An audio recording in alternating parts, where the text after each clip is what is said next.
जो सुमिरत सिद्धि होई गणनायक करिबर बदन करहु अनुग्रह सोई बुद्धि राशि शुभ गुण सदन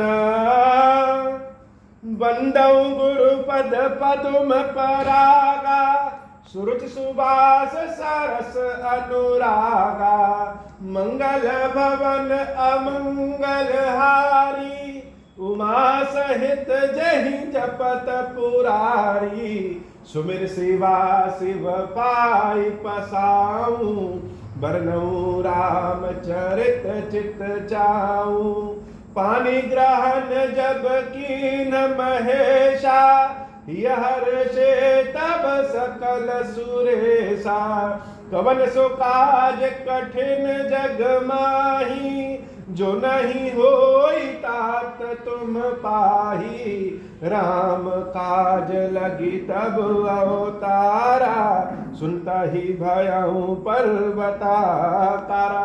हे महादेव, इस जगत में बाबा जीवन बाबा ने कोई कार्य कठिन नहीं कार्य संभव है या सारे कार्य सरल और संभव हो जाते हैं बाबा, अगर आपकी कृपा हो जाए। अगर कहीं जाना हो और कहीं जाने में यह रहे कि वहां कोई अपना इंतजार कर रहा है तो जाने का मन और कर लेता है। जिस स्थान पे भी जाए हो, घर में चले जाएं, किसी बाहर से मिलने चले जाएं, बहुत दिनों बाद किसी मित्र से मिलने चले जाएं, अपने सगे संबंधी किसी से भी मिलने चले जाएं, चाहे खून का रिश्ता हो चाहे ना हो, लेकिन जाने वाले को अगर यह लग रहा है कि वहां जाने पे वहां के लोग बड़े प्रसन्न होंगे और वह हमारा इंतजार कर रहे हैं, तो जाने की तीव्रता और बढ़ जाती है।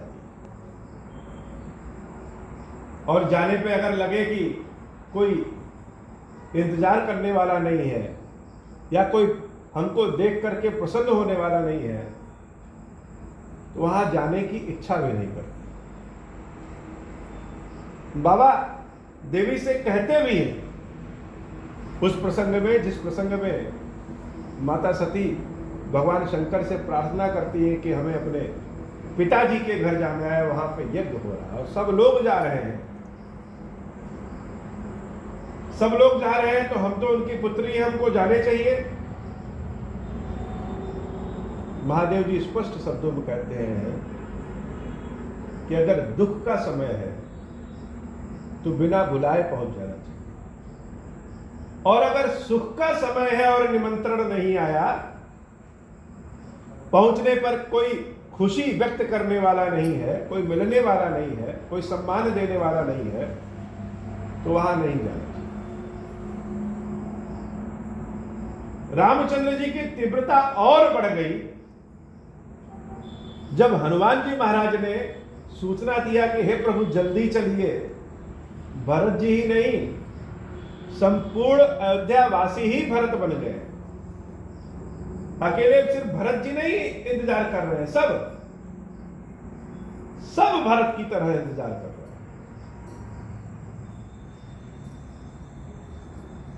भगवान के आने की तीव्रता बढ़ गई। पुष्पक विमान को कहा जल्दी चलो जल्दी चलो,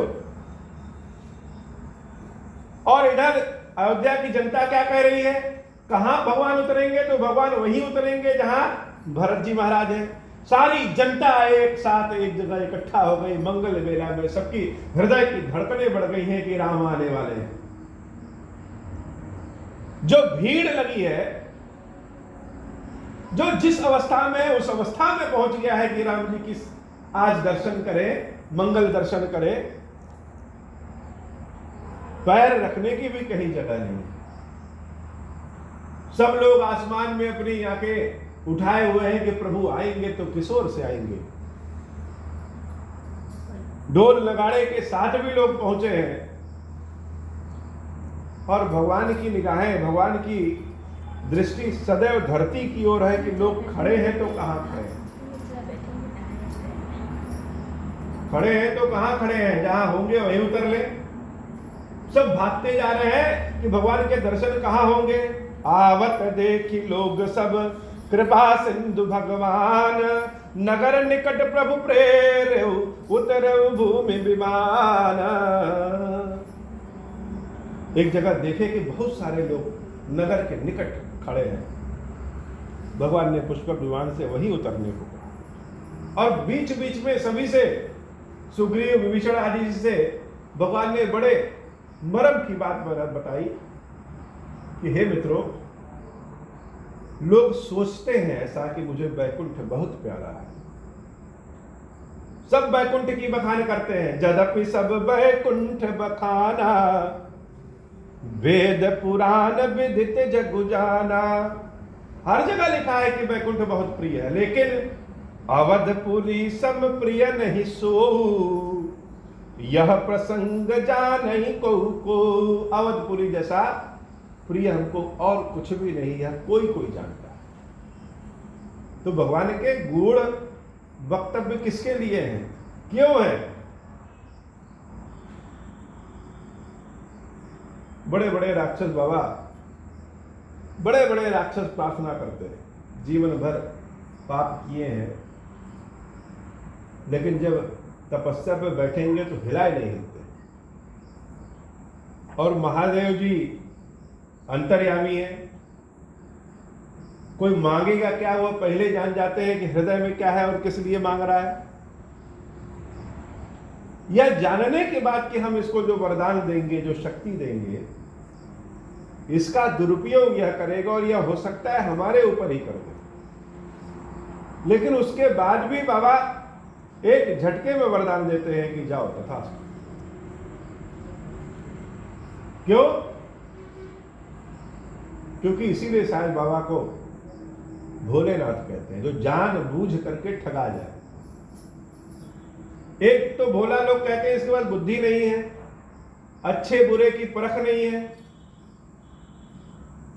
अच्छे बुरे की परख होने के बाद भी ठगा दिए जाए और अगली बार ठगाने के लिए फिर तैयार खड़े हैं, वही महादेव जी। तो रामचंद्र जी ने कहा, कोई जानता है कि अवधपुरी मुझे क्यों प्रिय है, और क्यों प्रिय है वह बताने की आवश्यकता नहीं है। बैकुंठ में वह हुजूम नहीं होगा। भगवान की अगवानी में जितने प्रेम भाव से आज अवधपुरी में लोग इंतजार कर रहे हैं, राम के दर्शनों के लिए आंखें सबकी एकदम से आंखों के अंदर धंस गई है।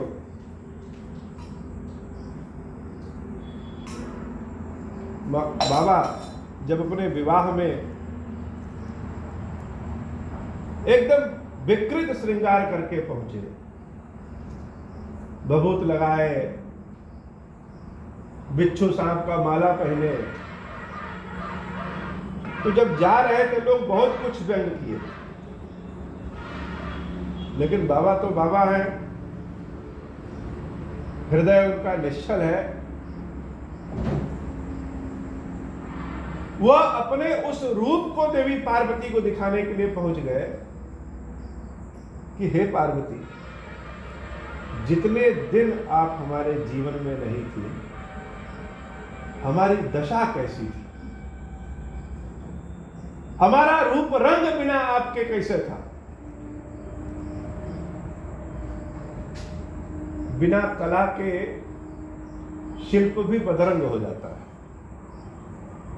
और बिना शिल्प के कला के कोई महत्व नहीं।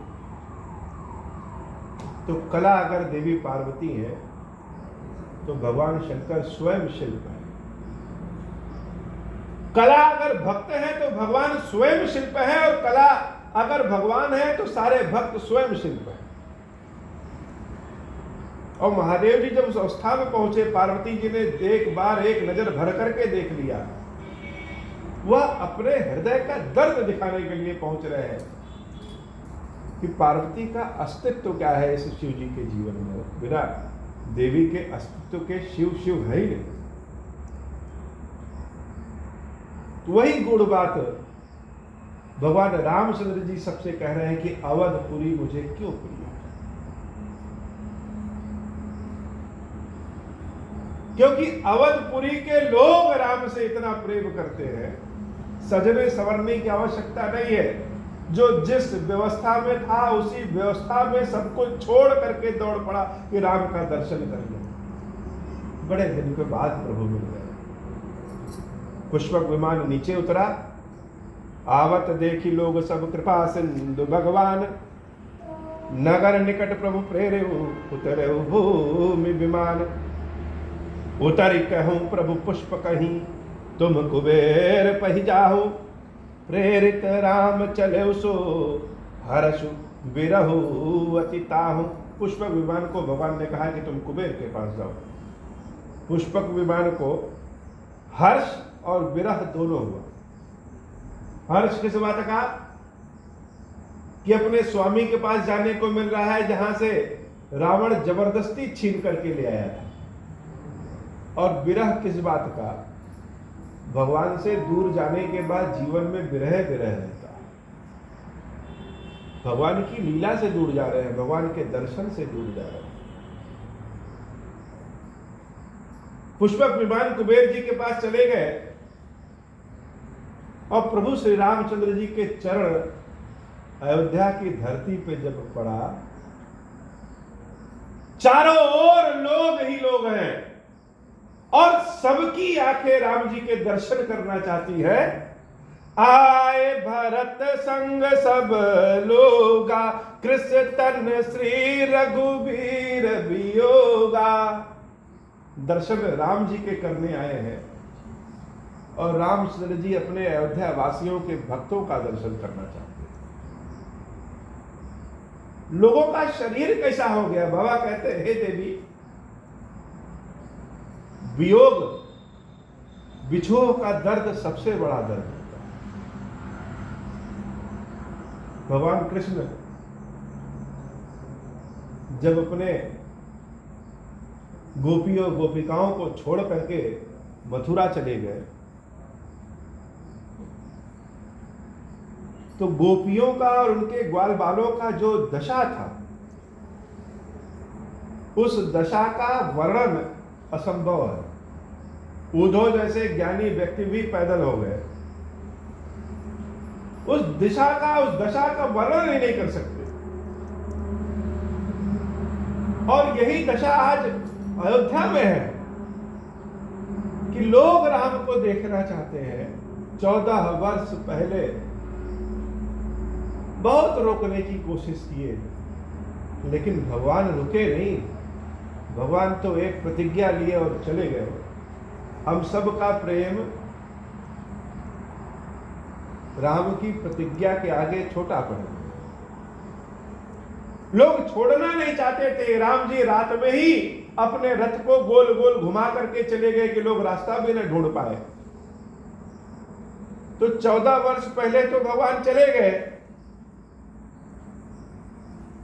इसका मतलब भगवान जो कहते हैं वह करते हैं। तो जो चला गया है उसने आने को भी कहा है कि 14 वर्ष बाद हम आएंगे, और 14 वर्ष आज पूर्ण हो रहा है तो प्रभु आज आएंगे। इसी इंतजार में हो, 1 दिन 2 दिन, 1 महीने 2 महीने, साल भर 2 साल, लोग पथरा गए देखते देखते कि भगवान के 14 वर्ष कब पूर्ण होंगे और कब राम आ जाए। 14 वर्ष पूर्ण हो गया और उस 14 वर्ष में बहुत से जवान व्यक्ति वृद्ध भी हो गए, बहुत से बचपने वाले व्यक्ति जवान भी हो गए, बहुत सी बहुएं जिन्होंने राम के बारे में सुना था देखी नहीं थी अयोध्या आ गई, बहुत सी लड़कियां जो विवाह करके दूसरी जगहों पे चली गई, और बहुत से लोग ऐसे भी होंगे जिन्होंने महाराज दशरथ की तरह अपने शरीर का भी त्याग कर दिया। भगवान ने भी अयोध्या के बाहर लोगों को देखा कि जब तक श्री साथ में है तब तक लोग रास्ता पूछ पूछ करके राम जी से मिलने चले आते हैं, और जब जीवन में कठिन समय आ गया, जब चारों ओर यह प्रचार हो गया कि जिस राम को हम ब्रह्म समझते हैं, ईश्वर समझते हैं, वह अपनी पत्नी की ही रक्षा नहीं कर पाए, तो शायद ही कोई राम से मिलने आया। कोई मिलने नहीं आया भगवान से। भगवान क्या किए, जितने अशिक्षित लोग हैं उनके पास स्वयं चल करके गए हो। जब तक सीता जी साथ में थी तब तक बड़े बड़े ऋषि महर्षि भी राम को ढूंढ करके मिलते थे, और जब सीता जी नहीं रही तो राम जी शबरी जैसे जिनको समाज स्वीकार नहीं करता तो उनके पास ढूंढ करके गए, और देवी शबरी से कहा कि हे मां, तुम ही बताओ कि हम क्या करें। बहुत जीवन में ऐसा समय आता है, सारे गुण होने के बाद सामर्थ्यता खत्म हो जाती है। चाहते हैं कि ठीक काम करें, अच्छा काम करें, दूसरों की मदद भी करें, सत्य की राह पे चले, किसी के आगे हाथ न फैलाना पड़े, किसी से मांगना ना पड़े, कोई मिले तो उसको दे ही दे, बहुत परोपकार का और कल्याण का काम करें, समाज में शिक्षा का प्रचार प्रसार करें, लेकिन सब सोचने के बाद भी सामर्थ्य जवाब दे जाता है। सारा ज्ञान भंडार होने के बाद भी सामर्थ्य जवाब दे जाता है। तो राम जी जैसा व्यक्ति भी देवी शबरी के पास पहुंच के उनके झूठे भेड़ खा करके ऐसी स्थिति आ गई है कि झूठे बेर तक खा ले रहे हैं, और जिस वर्ग को समाज स्वीकार नहीं किया उसके पास राम पहुंचे और उसने खुशी खुशी राम का स्वागत किया हो। नहीं पूछा कि हे प्रभु, सीता को तो तुम बचा नहीं पाए, हमारी क्या रक्षा करोगे? तुम तो स्वयं जंगल में टहल रहे हो, हमें क्या छत्र प्रदान करोगे? एक बार भी प्रश्न नहीं पूछा। और रामचंद्र जी ने पूछा, हे देवी, कोई उपाय बताओ, कोई रास्ता बताओ, कहां जाए हम? रास्ते नहीं दिख रहा, कहां जाए? देवी क्या कहती है? देवी शबरी स्वयं अपने मुख से कहती है कि हे रामचंद्र जी, हम तो आपके इंतजार में बैठे। क्यों बैठे? गुरु जी ने कह दिया इसलिए बैठे, और आपको देखने के बाद अब संसार में कुछ देखने की इच्छा नहीं रही। इसलिए अगर हमारी भक्ति सत्य है तो स्वयं अग्नि में हमारा यह शरीर भस्म हो जाए, लेकिन भस्म करने के पहले हम आपसे निवेदन करते हैं कि आप किष्किंधा जाइए और वहां वानरों के राजा सुग्रीव से मित्रता करें। भगवान अशिक्षित के कहने पे किष्किंधा जाते हैं और वहां हनुमान जी महाराज मिलते हैं, सुग्रीव जी महाराज मिलते हैं, और आज यह समय आए उसी हनुमान और सुग्रीव जी के बल पे, उसी देवी शबरी के बल पे त्रिलोकी जिसने विजय प्राप्त किया, उस रावण को मार करके देवी जानकी और भैया लक्ष्मण के साथ अयोध्या की धरती पर आ गए हो।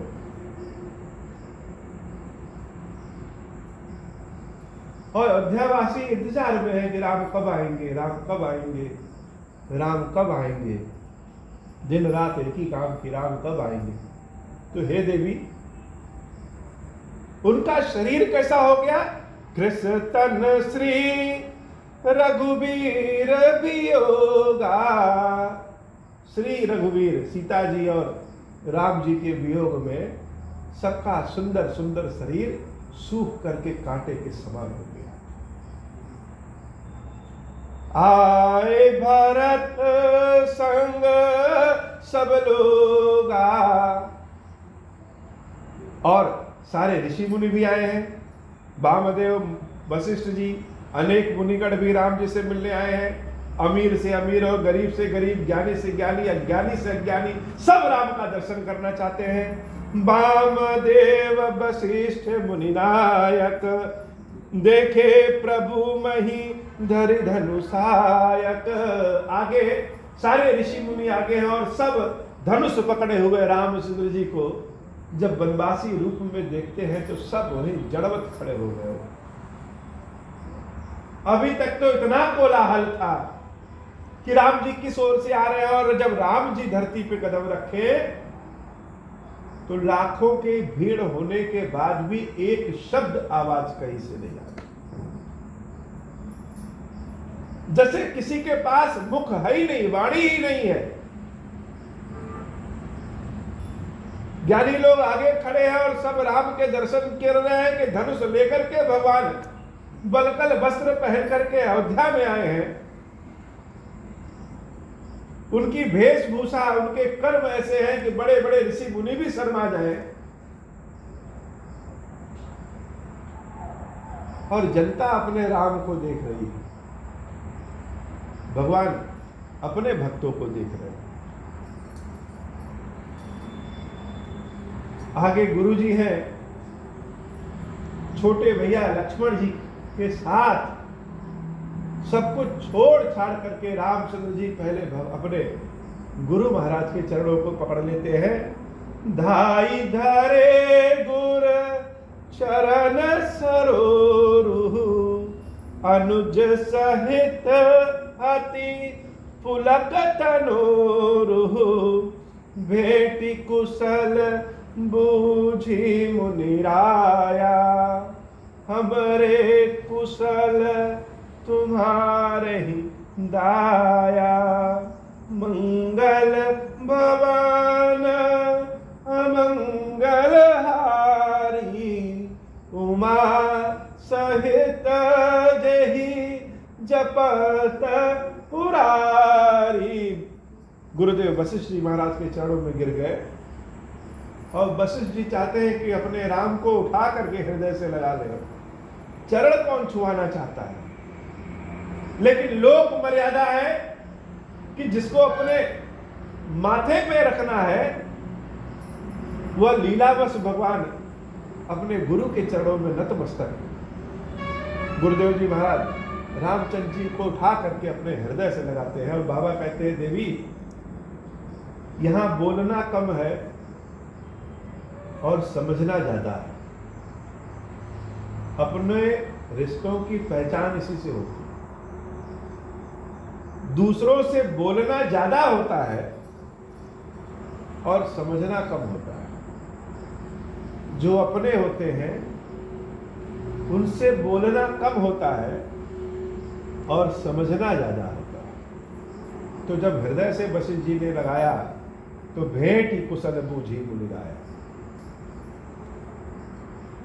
मुख से शब्द नहीं निकल रहे हैं, लेकिन हृदय की धड़कनों से कुशल बूझी मुनिराया, कुशलता जान गए हैं, और हमारे कुशल तुम्हारे ही दाया। भगवान वशिष्ठ जी से कहते हैं कि हे गुरुदेव, हमारी कुशलता आपकी दया से है। हम क्या पढ़ते हैं, क्या शिक्षा लेते हैं, यह पढ़ते और शिक्षा लेते समय पता नहीं चलता, लेकिन उन शिक्षाओं का जब जीवन में जरूरत पड़ता है तब समझ में आता है कि गुरु किसे कहते हैं। शिक्षा देने वाला कितना बड़ा होता है। बहुत बड़ी से बड़ी समस्या भी, बड़ी से बड़ी बीमारी भी एक छोटे से टेबलेट खाने से ठीक हो जाता है। तो बड़ी से बड़ी समस्या भी एक छोटे से ज्ञान की कृपा से ठीक हो जाता है। भगवान शंकर जिसके ऊपर बड़ी कृपा करते हैं, देवी उनके ऊपर वाग देवी के रूप में प्रसन्न हो जाती है। वाग देवी अर्थात बुद्धि की देवी के रूप में प्रसन्न हो जाती है। तो हे गुरुदेव, जंगल में कैसे रहा जाता है, क्या खाया जाता है, क्या पिया जाता है, भीषण गर्मी में कैसे बचे, भीषण सर्दी में कैसे बचे, बड़े बड़े सांपों से, बड़े बड़े राक्षसों से, बड़े बड़े जानवरों से। यहां तो खुले में सो जाइए तो मच्छरें काट करके जीना हराम कर देंगे।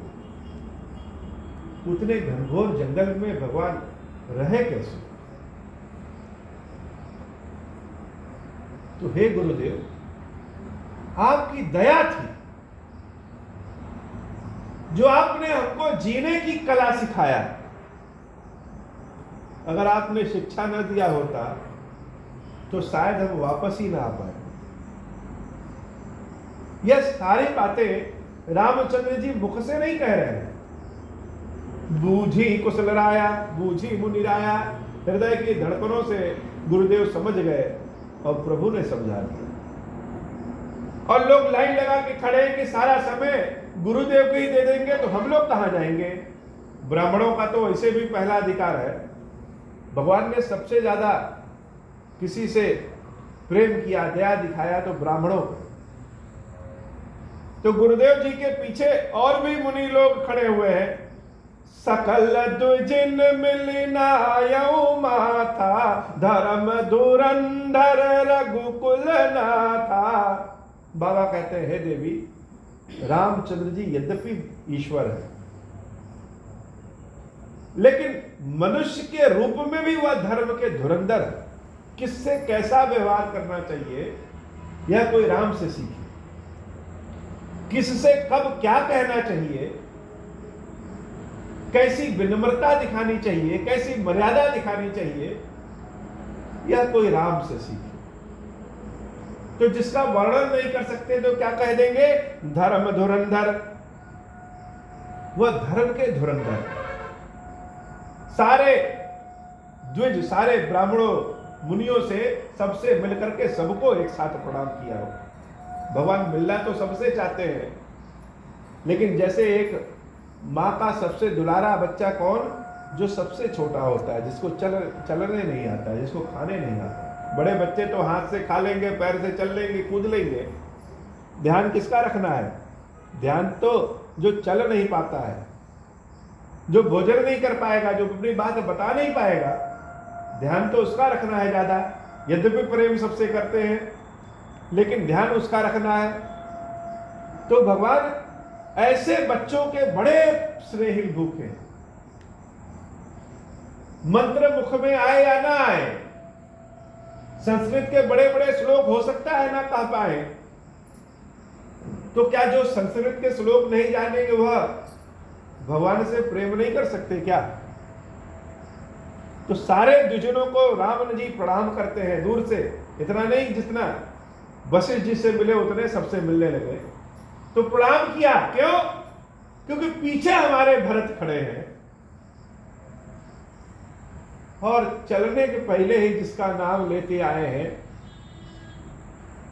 पैर तो छू सबका रहे हैं, लेकिन दृष्टि अपने भरत पे।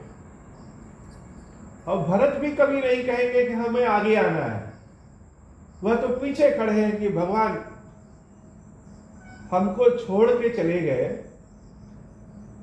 तो भगवान स्वयं आएंगे भी हमारे पास। जिसको प्रभु छोड़ के चले गए वह प्रभु के पास जाने का अधिकार ही नहीं। भरत जी महाराज कोने में पीछे हाथ जोड़ के खड़े हैं, और भगवान सारे द्विजों से मिले, प्रणाम किया, और नजरें उनकी भरत जी पे है। सकल द्विजन मिलिनायऊ माथा, धर्म धुरंधर रघुकुल नाथा। गहे भरत पुनि प्रभु पद पंकज, नमत जिनहि सुर मुनि शंकर अज। रामचंद्र जी भरत जी की ओर बढ़ते हैं, और जब भरत जी की ओर 2 कदम बढ़ते हैं तो भरत जी सारे ज्ञान लोक मर्यादा सब छोड़ करके दौड़ करके राम जी के चरणों में गिर पड़ते हैं। बाबा कहते हैं, देवी, जिन चरणों को बड़े बड़े ऋषि मुनि भी पकड़ना चाहते हैं, पकड़ नहीं पाते हैं। वशिष्ठ जी तो चाहते हैं भगवान के चरणों को पकड़ ले, पकड़ नहीं सकते। क्यों? क्योंकि गुरु के भेष में है। सारे द्विज ब्राह्मण चाहते हैं कि राम के चरणों को पकड़ ले, पकड़ नहीं सकते। क्यों? क्योंकि ब्राह्मण के रूप में है। सब तरसते रह गए, देखते रह गए, भगवान के चरणों को देख करके ललचा रहे हैं कि हमको पकड़ने को कब मिलेगा, लेकिन पकड़ने के अधिकारी नहीं। सारा धर्म भरा है, ज्ञान भरा है, मर्यादा भरी है, त्याग भरा है, दान भरा है, लेकिन प्रभु के चरणों को पकड़ नहीं सकते। सामने साक्षात भगवान है, लेकिन चरणों को पकड़ नहीं सकते। तो बाबा कहते हैं, देवी, देवता लोग भी तरसते हैं भगवान के चरणों को पकड़ने के लिए, कोई पकड़ नहीं पाया। और पकड़ा कौन? भरत जी महाराज, और छोड़ ही नहीं रहे, पकड़ लिए हैं। यह भगवान की कृपा सबको नहीं मिलती। भगवान सबको सब कुछ नहीं देते हैं। यह है कि सबको सब कुछ दे दे, फिर कैसे? किसी को बड़ा अधिकारी बना देंगे तो उसको जमीन पे बैठने का सुख नहीं मिलेगा। बड़े बड़े ज्ञानी ऋषि वो अपनी तपस्या से भगवान को प्रकट तो कर लिए हैं,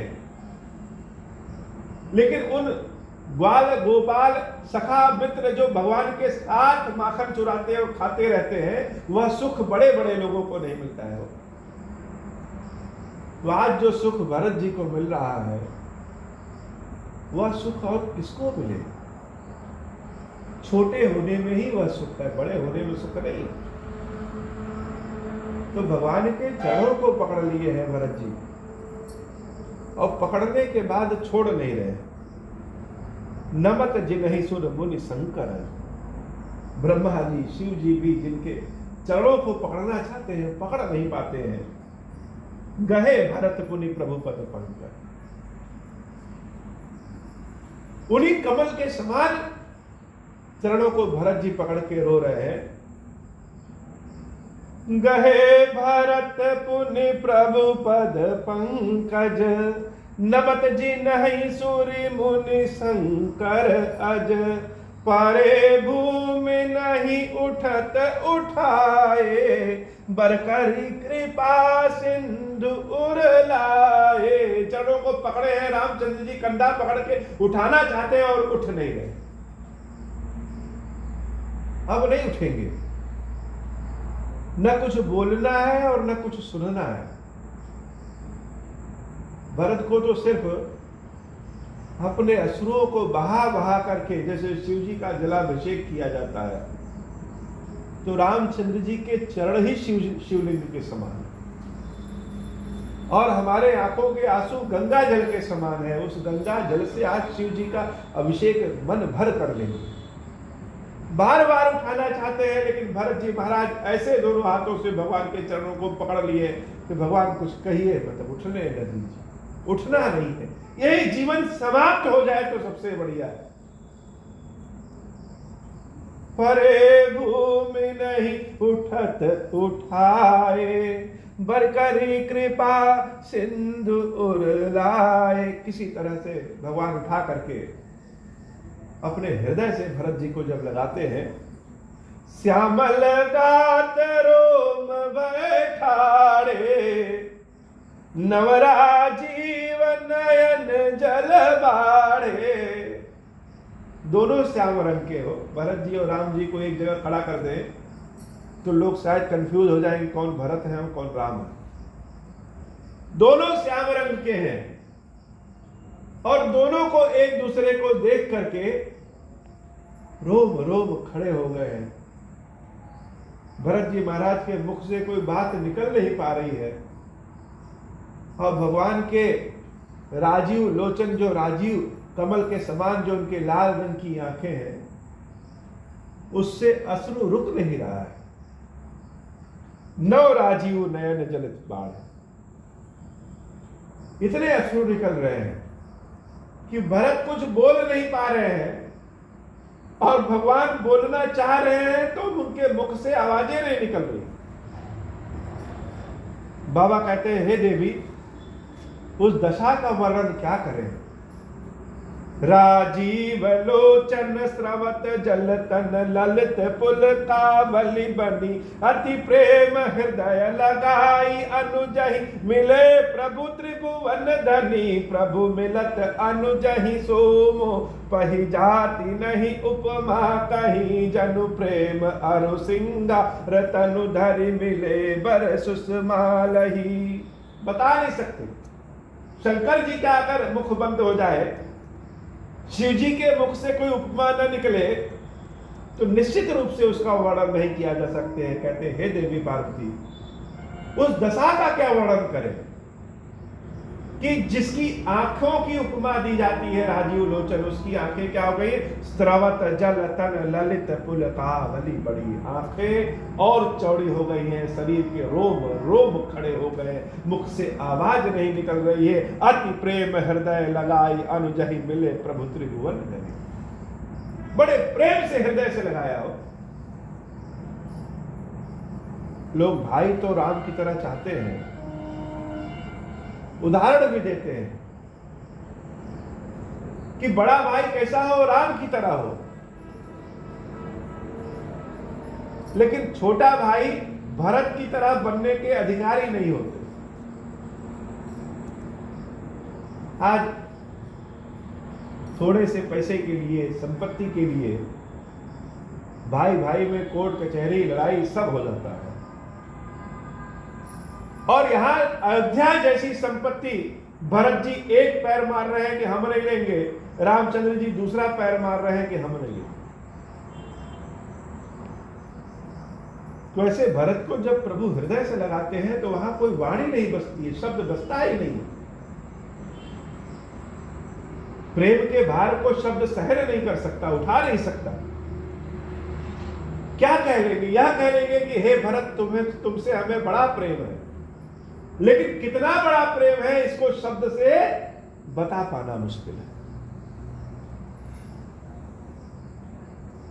तो हृदय से लगाया। और भगवान है कौन? त्रिभुवन धनी, त्रिलोकी के राजा रावण को मार करके अभी अभी त्रिभुवन के राजा बने हैं। इसलिए हे देवी पार्वती, प्रभु मिलत अनुजहि सो मोह पहि जात नहीं उपमा कही। अपने छोटे भाई से जब भगवान मिलते हैं, उसकी कथा बताने के लिए हमारे पास कोई शब्द नहीं, हम बता नहीं सकते। यहां तुमको समझना पड़ेगा, भाव को समझना पड़ेगा, आंसुओं की धारा को देख करके समझना पड़ेगा कि सुख के आंसू हैं या दुख के आंसू हैं।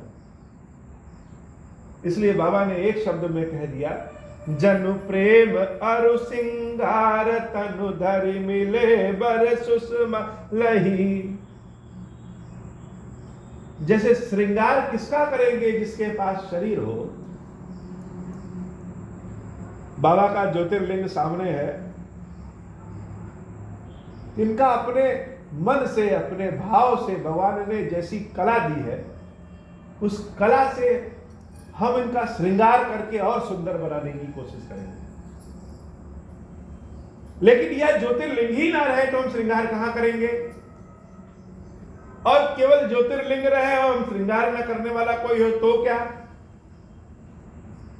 तो हे देवी, जो रिश्ता शरीर और श्रृंगार का होता है, जो रिश्ता प्रेम और श्रृंगार का होता है, यह श्रृंगार हमारा प्रेम ही तो है कि आज बाबा को इस तरह से त्रिपुंड लगाए, आज बाबा के ज्योतिर्लिंग पे इस तरह से आकृति बनाए। इसको करने के लिए भाव होना चाहिए और कला होनी चाहिए। तो जो संबंध प्रेम और श्रृंगार में होता है, जिसका वर्णन नहीं कर सकते, शब्द नहीं कह सकते, वही संबंध भक्त और भगवान में है। भगवान आज अपने छोटे भाई अनुज भरत जी को दिखा रहे हैं। तो क्या कह दिया? जनु प्रेम अरु सिंगार तनु धरि मिले बर सुषमा लही। बूझत कृपा निधि कुशल भरत ही बचन बेगिन आवई। भरत जी बोल नहीं पा रहे और राम जी क्या कर रहे हैं? बूझ रहे हैं। क्या रहे? बूझत कृपा निधि। भगवान कृपालु हैं। भगवान क्यों कृपालु है? भगवान को कहते हैं बाबा बड़े दयालु हैं, बड़े कृपालु हैं। ऐसा क्या कर दिए कि आप बड़े कृपालु और दयालु हो गए हो? कुछ तो होगा। भगवान कहते हैं बिना कर्म के कुछ नहीं मिलेगा, कर्म करोगे तब मिलेगा।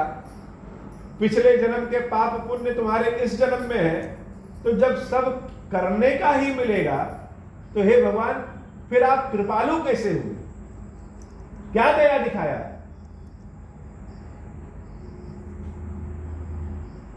यह भी बड़ा प्रश्न है कि सब करने पे ही मिलेगा तो दया क्या दिखाया हो? बिना इनकी कृपा के हम कर्म कर ही नहीं सकते। लाखों लोग इस समय यहां होंगे, लेकिन इनकी कृपा है कि इनके सानिध्य में हमें बैठने का मौका मिला। इनकी कृपा है कि उतनी दूर से हम यहां चले आए। इनकी कृपा है कि रोज चले आते हैं। जैसे गुरु शिक्षा देता है और शिक्षा के बल पे आगे जीवन उन्नत होता है, उसे भगवान की कृपा से एक नहीं अनेक जन्मों के कष्ट दूर हो जाते हैं, कष्ट पैदा ही नहीं होता। तो भरत जी महाराज बोलना चाहते हैं लेकिन बोल नहीं पाते हैं, और रामचंद्र जी अपनी कृपा से सब समझ जा रहे हैं। बूझत कृपा निधि कुशल भरत ही, भगवान सब समझते हैं। सुन शिवा सो सुख बचन मन ते भिन्न जान जो पावई। शिव जी स्वयं कह रहे हैं कि जो सुख, सुन शिवा, हे देवी पार्वती, जो सुख भरत जी को मिल रहा है इस समय वह मन से और वचन से परे, कह नहीं सकते। अब कुशल कौशल नाथ आरत जानी जन दर्शन दियो। और कुशलता के लिए भगवान ने इतना दर्शन दिया अपने दास को। अब कुशल कौशल नाथ आरत, देने वाला तभी देने वाला हो सकता है जब कोई लेने वाला रहे। हम 5 किलो सोना लेके घूमते रहे और कोई उचित व्यक्ति न लेने वाला रहे, तो हम देने वाले कैसे हैं? तो भगवान तो देने वाले हैं, लेकिन लेने वाला भी तो कोई होना चाहिए। तो बाबा बड़ी गूढ़ शब्दों में कहते हैं कि अब कुशल कौशल नाथ, कौशल नाथ अब कुशल हो गए। कौन? रामचंद्र जी कुशल हो गए। कैसे कुशल हो गए? अपने भरत को अपने हृदय से लगा करके कुशल हो गए। भगवान सबके कष्ट तो पूछ सकते हैं, लेकिन भगवान का कष्ट कौन पूछता है? भगवान अपने कष्ट कैसे बता सकते हैं कि 14 वर्ष तक तुमसे दूर रह करके हमको क्या समस्या हुई? तो आज भगवान के भी कष्ट दूर हो गए। बूढ़त बिरह बारिश कृपा निधान मोहि कर गहिलियो। मंगल भवन मंगल हारी उमा सहित जहि जपत पुरारी। पुनि प्रभु हर्ष शत्रुहन भेटे हृदय लगाई।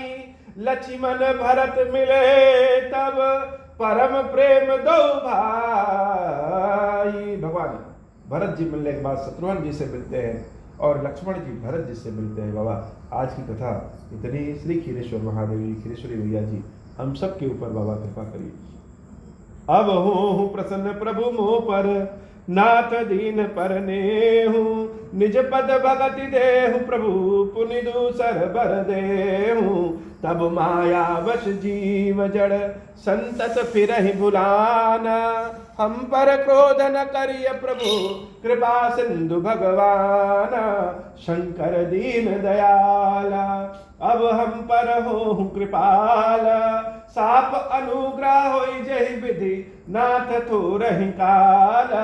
दीन दयाल बिरुद संभारी, हरहु नाथ मम संकट भारी। जय विधि होई नाथ हित मोरा, करहु सुबेगी जानी दास मैं तोरा। राम राज बैठे त्रैलोका, हर भय गए सब शोका। मंगल भवन अमंगल हारी, उमा सहित जही जपत पुरारी। बोले श्री खीरेश्वर महादेव जी, खीरेश्वरी मैया जी की सदा ही जय हो। महा